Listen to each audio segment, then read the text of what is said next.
Morning light.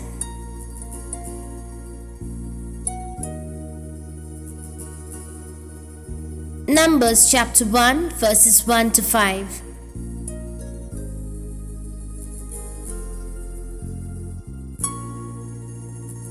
Eden in Numbers.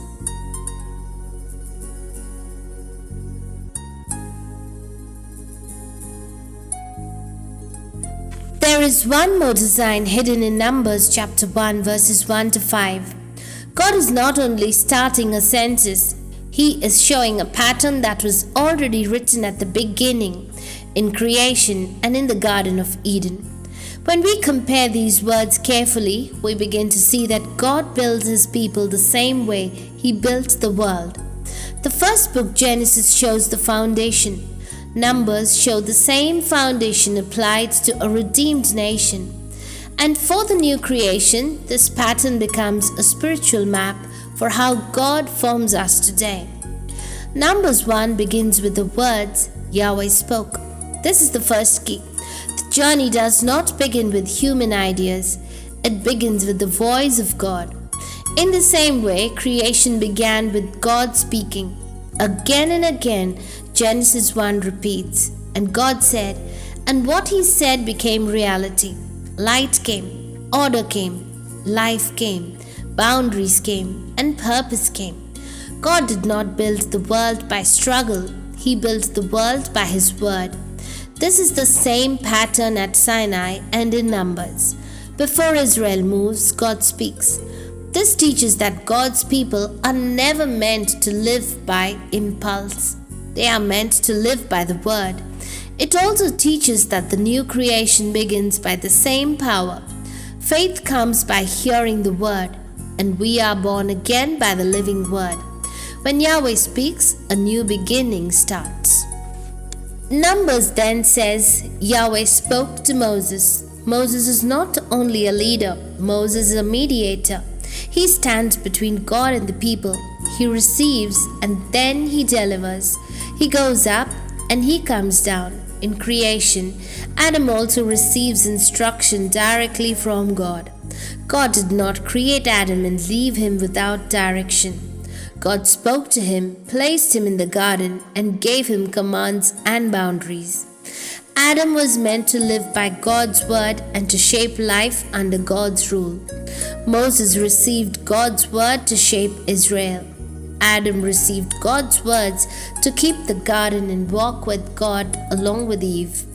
This shows a repeated principle. God forms His world through a man who receives His instructions and then carries responsibilities. Numbers says Yahweh spoke in the wilderness. The wilderness is a place with no natural supply. It is a place of dependence. This also has a creation echo. Genesis chapter 1 verse 2 describes the earth as without form and empty, with darkness over the face of the deep. It is like an unbuilt world, unfinished, unorganized, waiting for God's word to shape it. The wilderness is similar. It is not a finished land. It is not a settled place.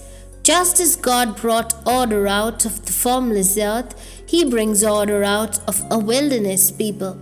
And for us, this shows that God often starts new things in new places that feels empty. When natural supports are removed, God's voice becomes more precious and dependence becomes deeper. Numbers also says this happened in the wilderness of Sinai. Sinai is not only desert, Sinai is a covenant mountain. It is a holy place with boundaries. At Sinai there was fire, cloud, trembling, and fear. The people were warned not to cross the limits. This too connects to Eden. Eden had holiness and boundaries. Adam was given a clear command and a clear limit. He could eat freely, but he was not allowed to eat from the tree of knowledge of good and evil. Eden shows that God's gifts are generous, but God's holiness also has limits. Sinai shows the same truth in a larger way. God is near, but not casual. There is also a deep holy mountain picture connecting Eden and Sinai. Scripture uses mountain language to describe God's holy realm. Ezekiel speaks about Eden with mountain imagery, calling it the holy mountain of God in a prophetic description. Whether we think of Eden as being on a mountain or as a holy mountain-like space, the message is clear. Eden was a sanctuary place where God's presence was near, and Sinai becomes another sanctuary place where God's presence is revealed. Both teach that God is holy and His presence defiles the space. Numbers continues by saying, Yahweh spoke in the tent of meeting. This is very important. The tabernacle is the place of God's dwelling among His people. The glory filled it. This again echoes Eden. Eden was the place where first humans lived with God's presence. Later, Scripture speaks of God walking in the garden, showing fellowship and nearness. The tabernacle is like a restored Eden pattern in the middle of the camp. God chooses to dwell among His people again, and in the New Testament, this reaches its fullness. We become God's dwelling place by the Spirit.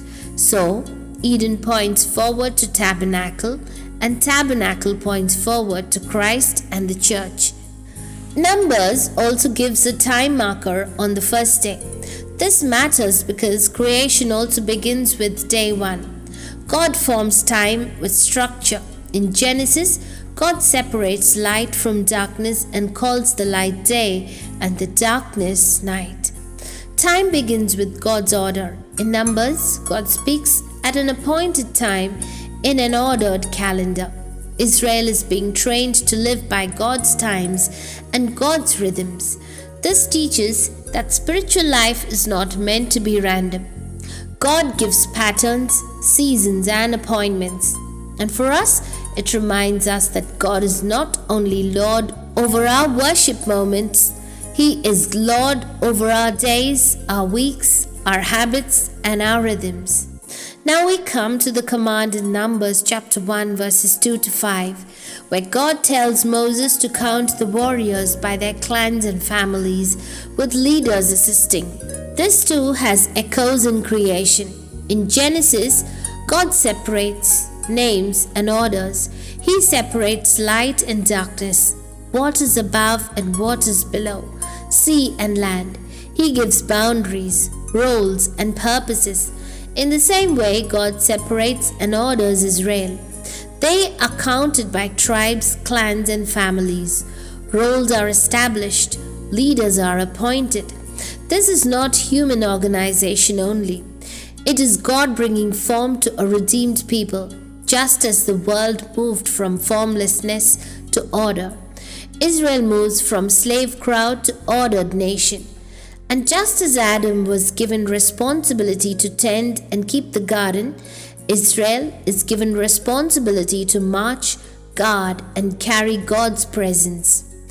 Adam's calling also helps us understand the war language. Adam was placed in the garden to dress it and keep it. The word keep carries the idea of guarding. Later, cherubim guarded the way back to the tree of life. This shows that sacred space must be guarded. In Numbers, God counts those able to go to war because sacred inheritance must be guarded. In the new creation, our warfare is spiritual, but the principle is the same. God's dwelling, God's truth, and God's calling must be guarded with faith, obedience, and watchfulness. So the hidden design is this: Yahweh speaks, a mediator receives, a wilderness is shaped, holiness is established with boundaries. God dwells among His people, time is ordered, and the people are formed with structure and responsibility. This is creation language.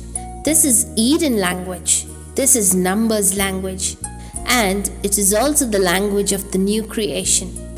God is rebuilding what sin broke. He is restoring fellowship. He is forming a people who can carry His presence again. If we keep this picture in our heart, we will read Numbers differently. We will not see only census lists and camp arrangements. we will see God creating order out of emptiness, holiness out of chaos, and a dwelling place out of human lives. The God of Genesis is the God of numbers, and the God of numbers is the God who is still building his new creation today. Prayer. Our Holy Father Yahweh, we thank you that you are the God who speaks and brings order. As you spoke in creation, speak into our hearts again. As you placed Adam with responsibility, teach us to live under your instructions. As you formed Israel in the wilderness, form us in our training seasons. Place your holiness as boundaries in our life and make us careful with your presence. Build us as your dwelling place so that our life becomes a living tabernacle where you are honored. Order our days and our choices and shape us into a people who reflect your design until the journey is complete. In the name of our Lord Jesus Christ, Amen.